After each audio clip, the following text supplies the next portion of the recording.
সনাতন ধর্মে দূর্বা ঘাস অত্যন্ত পবিত্র এবং মাঙ্গলিক একটি উদ্ভিদ। বিশেষ করে ভগবান গণেশের পূজায় দূর্বা অপরিহার্য।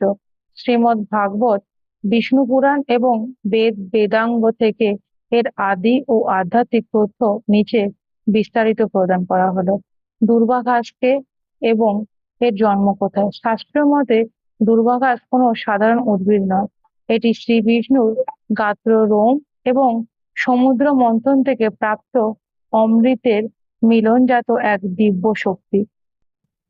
শ্রীমদ্ ভাগবত ও বিষ্ণু পুরাণ অনুসারে সমুদ্র মন্থনের সময় যখন মন্দর পর্বতকে মন্থন দণ্ড করা হয়েছিল, তখন পর্বতের ঘর্ষণে ভগবান বিষ্ণু পিঠের লোম কিছু ছিঁড়ে সমুদ্রে পড়ে এবং অমৃতের ছিটে সেই লোমগুলোতে লাগে।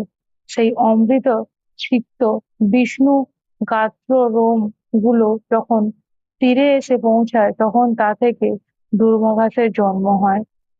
পূর্বজন্মে দূর্বা ঘাস কে ছিল? পুরাণ অনুসারে দূর্বা ঘাস কোনো ব্যক্তি বা দানব ছিল না, যাকে অভিশাপ দিয়ে ঘাস বানানো হয়েছে, যেমন তুলসী বা শঙ্খচূড়। বরং এটি ভগবান ভগবানের শরীরের অংশ এবং অমৃতের সংমিশ্রণ। তবে গণেশ পুরাণে একটি কথাতে আছে যে অনলাসুর নামক এক অসুর অসুরকে গ্রাস করার পর গণেশের পেটে প্রচন্ড দাহ সৃষ্টি হয়। তখন ৮৮,০০০ মুনি ঋষিরা প্রত্যেকে ২১টি করে দূর্বা গণেশের মাথায় অর্পণ করেন, যা তার শরীরে তাপ প্রশমিত করে। এরপর থেকে গণেশ ঘোষণা করেন যে দূর্বা অর্পণ করলে তিনি সবথেকে বেশি সন্তুষ্ট হন।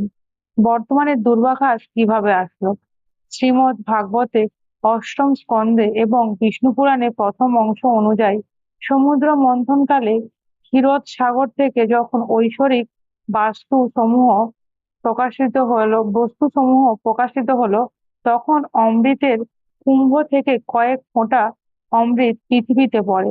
যেখানে যেখানে অমৃতের বিন্দু এবং বিষ্ণুর লোম স্পর্শ করেছিল, সেখানে দূর্বার সৃষ্টি হয়। এটি মূলত অক্ষয় এবং চিরহরিৎ হওয়ার কারণে এর মধ্যে থাকা অমৃত। বেদের মন্ত্র, কাণ্ডাত কাণ্ডাত পরহন্তি পরশ। হে দূর্বা, তুমি প্রতিটি গিট থেকে অঙ্কুরিত হও। তোমার শাখা প্রশাখা শত ও সহস্র ধারায় বিস্তৃত হোক। আমাদের পাপ বিনাশ করে আমাদের বংশকে অনুরূপ বিস্তৃত করো। হে পবিত্র দূর্বা, তুমি অমৃত থেকে জাত, তুমি আমাদের দীর্ঘায়ু প্রদান করো। অর্থবেদ। হে দর্ভ, তুমি জগতের রক্ষাকর্তা এবং সকল ঔষধি বা উদ্ভিদের রাজা। তুমি আমার সকল শুভ কামনা পূর্ণ করো। সামবেদ। পুষ্পবতী এবং ফলবতী ঔষধিগণ আমাদের আনন্দ দিক। তারা অস্ত্রের ন্যায় তেজস্বী হয়ে আমাদের সকল বাধা থেকে পার করুক। সাত্ত্বিক শাস্ত্র। হে দেবশ্রেষ্ঠগণ, সমুদ্র হতে অমৃত উৎপন্ন হওয়ার সময় তা বিন্দু সমূহ থেকে লোক পাবনী দূর্বার সৃষ্টি হয়েছিল। শ্রীমদ্ ভাগবত পুরাণের ভাবার্থ। শ্লোক। ভগবান হরি যখন মন্দর পর্বতকে মন্থন দণ্ড করেছিলেন, তখন তার শরীরে যে লোমগুলো বিচ্যুত হয়েছিল, সেগুলোই দূর্বা রূপে পৃথিবীতে প্রকট হয়েছিল। পদ্ম পুরাণে সৃষ্টিখণ্ড। অমৃতের স্পর্শে বিষ্ণুর দেহ থেকে উৎপন্ন হওয়া দূর্বা সকল পূজায় অগ্রগণ্য ও শ্রেষ্ঠ হিসাবে কৃতিত্ব। ভবিষ্যৎ পুরাণ। ন দূর্বায় বিন পূজা সাত্বিকায় ভবতি উচ্চ বিশেষণায় গণেশায় সভ্যস্য চ মহত্তন।